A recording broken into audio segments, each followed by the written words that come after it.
The finale begins with a heart-stopping rescue. Isaac, driven by his love for Sarah, storms Virgil's camp. He moves like a wraith, his tomahawk a whisper of death.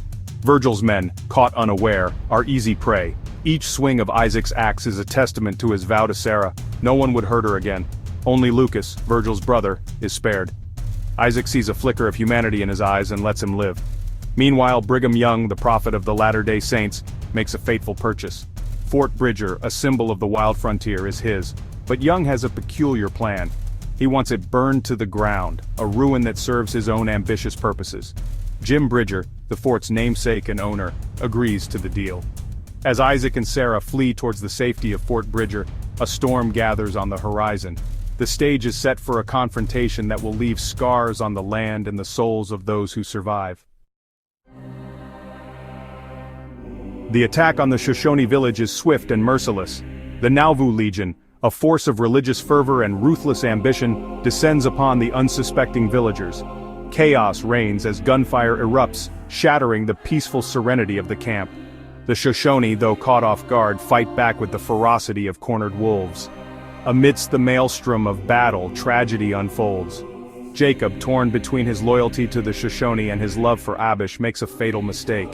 In the heat of the moment, blinded by confusion and fear, he fires his rifle. The bullet finds its mark, not in the heart of an enemy, but in the chest of the woman he loves. The village burns, a pyre consuming the hopes and dreams of its people. The survivors, their faces etched with grief and loss, are left to pick up the pieces of their shattered lives.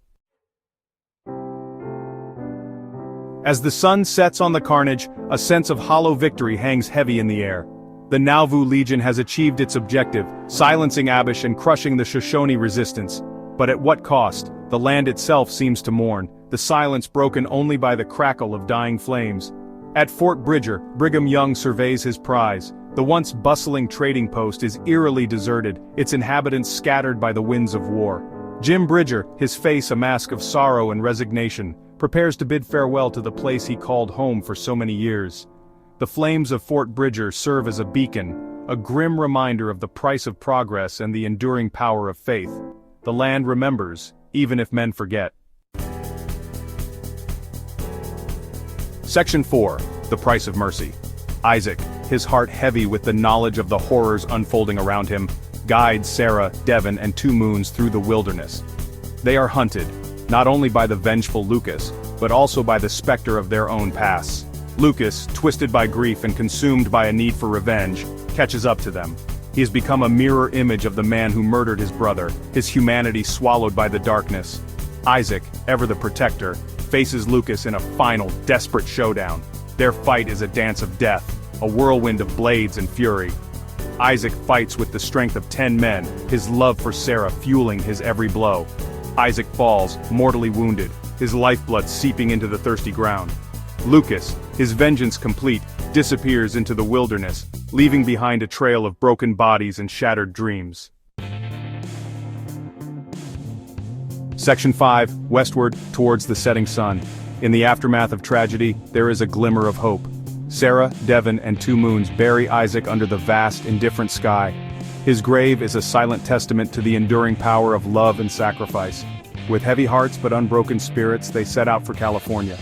The road ahead is long and uncertain, but they face it together, bound by the shared experience of loss and the enduring strength of the human spirit.